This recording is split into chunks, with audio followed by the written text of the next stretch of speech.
So just before I was heading to bed, Nintendo decided to come out with a little Twitter spat. So I'm actually going to go ahead and read that for you guys real quickly. This is going to be an interesting video. As of late of March 2023, it will no longer be possible to make Nintendo eShop purchases for the Wii U and the Nintendo 3DS family of systems. Okay, so let me get this right, Nintendo.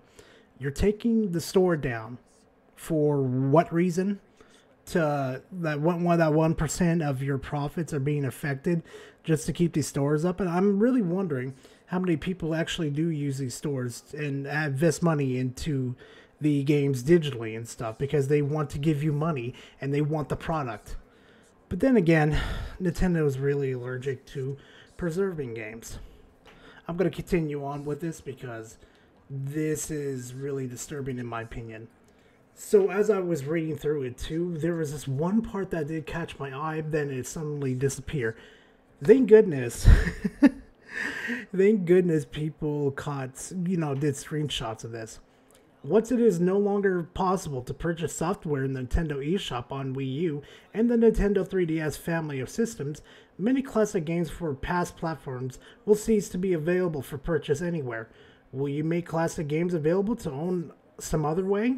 If not, then why? Doesn't Nintendo have an obligation to preserve its classic games by continually making them available for purchase? And this is what Nintendo said. You gonna get ready for this one, guys? We currently have no plans to offer classic content in other ways. So as I'm reading further into it, they also made two additional statements to that same thing. Across our Nintendo Switch Online membership plans, nobody wants to buy it, Nintendo, because you guys done it so poorly. Over 130 classic games are currently available in growing libraries for various legacy systems.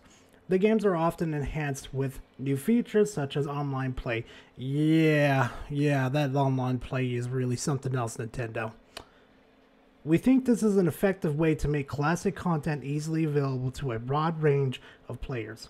Within these libraries, and new longtime players can not only find games they remember or have heard about, but other fun games that they might not have thought to be seek out otherwise. So Nintendo, I got a question for you. So tell me, did you guys import the 3DS games over and stuff like you say that you're doing right now? So I could play, I don't know, maybe Shin Megami Tensei 4? Maybe a Super Mario game? Maybe a Zelda game, Majora's Mask, because the one that you have imported onto your service is absolutely garbage? Or how about maybe, I don't know, how about, as I'm thinking about it right now too, since I'm doing dumb stuff, how about that Legends of Zelda Breath of the Wild? You know, the one that was on the Wii U that runs a lot better than the Switch version, and for some odd reason you guys just never fixed the one, the Switch version? Or how about Mario Kart 8? I know you guys remade that one, but a lot of people still do play it on the Wii U versus the Switch. Or how about another game you guys still haven't imported over called Xenoblade Chronicles X? How about that game? Is that game going to see the day of light anymore? I'm really curious. How about Bayonetta? I don't even know if they've imported the Bayonetta series over at all. Who knows with Nintendo, because honestly, they don't care. Nintendo does not care. I find it so hypocritical too with Nintendo that they'll actually release games like Mario All-Stars, if I get the name of the game correctly, that a lot of the engineers reverse engineered it and found out that Nintendo is using emulators on the game to emulate the game to the Switch and stuff. And I do have a copy of Mario All-Stars, mind you, and I'm going to be completely honest with y'all. It does look like the GameCube version and the Wii U version, so it kind of makes me sit here and think for a second. Is Nintendo just repackaging all these ROMs and all these games to sell us again? None of it makes sense, honestly, too. And then Nintendo's going to sit on their high horse, too, and take people to court and sue the hell out of them. Except for the recent guy, Gary Bowser, he deserved that, okay? I'm going to agree 110%. Nintendo took him out in the backyard and made an example of him in front of everybody.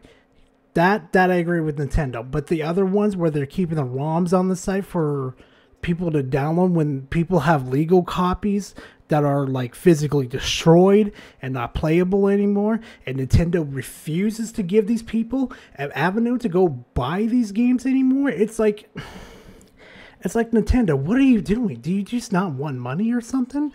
Do you just want to like hate your community as much as you can to the point where it just bleeds them dry and they just leave? They'll, like, yeah, that's the point. They'll just leave and go emulate these games now, Nintendo. I hate to say it, but I'm going to tell you like how I see it right now. They're probably just going ahead and going to emulate these games and stuff, or jailbreak their Switch to the point where they could just download the games to their SD card and keep it there for the rest of their lives if they want to. Now, some of you may just be asking, oh, Gar, you're being over-exaggerating. You could just go buy the games physically and stuff. It'll be no problem and all. Except there's a thing called scarcity and stuff, since most people do not know about that. With scarcity and stuff, a lot of these games are going to start breaking down easily. They're going to start scratching up. The prices are going to start inflating to the point where, oh, you know, there's only 5 or 10 or 20 copies in this world. Let me go ahead and increase it to like $1,000, $5,000, $10,000. Yeah, you know, this dude that just wants to go play it and stuff, you know, he's got no other avenues to go to like spend $60 on the game, 40 to go play it again because, you know, Nintendo doesn't want to sell them. But you know what? I'm just going to deflate the prices and get some sucker to spend that much money on a game, which I doubt they are. And Nintendo has just opened Pandora's box again, pissed in it, and basically just allowed all these people just to go not pirate, but hack their systems now so they can save their games to the 3DS. It's in their Wii U, mind you, too. It's these counterprotective things with Nintendo I do not understand. And Nintendo, I'm just going to say this right now. Your service sucks. Your service sucks. And I mean it from the bottom of my heart.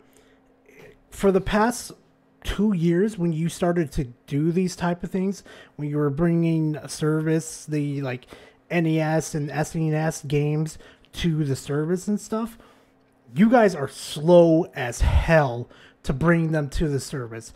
It probably took you, let me check on this real quickly. It took you guys months in advance, mind you, months in advance just to get one of your games into the live services and stuff. And mind you, you said, oh, we're not going to do this every single month and stuff. No, you need to do it every single month. Honestly, Nintendo, because the service that you're giving out with these NES games and the NES games, before you even get even close to even bringing like the 3DS and the Wii U, those games as a service, to the Switch, I'm going to be an old man. I'm going to be in my 80s before you guys even think or process to bring those classic games to the consoles, to the Switch console. By then, you'll probably have your new and improved Switch console like you constantly did with the 2DS and the 3DS. I swear, being a Nintendo fan is just a pain. You know, one good thing did come out of this. At least Pokemon Bank's going to be free now. So basically, Cerebi.net is a Twitter Pokemon guy that puts out news and stuff. Pokemon Bank is to become free to use when the Nintendo 3DS eShop goes offline in March 23. Didn't Game Freak and Nintendo make a big deal that they need this money in order to keep the servers up? And it's Nintendo, you're an absolute mess. And I honestly see where Game Freak gets it from. Honestly, I really do, Nintendo. Now, a lot of people have been saying, hey, Gara, do you think Nintendo's going to change their policy on this? Like Sony did? No. Don't expect it. Just consider this all dead. And if you have the means to hack your Switch and stuff, and then download the games from the store and put them onto your Switch and stuff, do it. Get those games from the store that you purchased legally and put them on there. Because when the server to buy those games go down, the pricing on everything, at least physically, to where you can get these games physically, are going to skyrocket, and it's going to be to the point where you're just like, oh man, I should have listened to what Gar said and backed up my games and stuff. You're going to be in that position. But anyway, besides me ranting about Nintendo being very questionable about their decisions with preserving games, I would like to thank you guys for stopping by and watching this video. And if you did enjoy the content, please leave a like and comment in the comment section. I love talking to you guys. And hey, if you did really stay this long and stuff, why don't you hit the subscribe button? I'll have more content on the way for y'all. Other than that, stay safe, fam, and see you in the next video. Later, fam.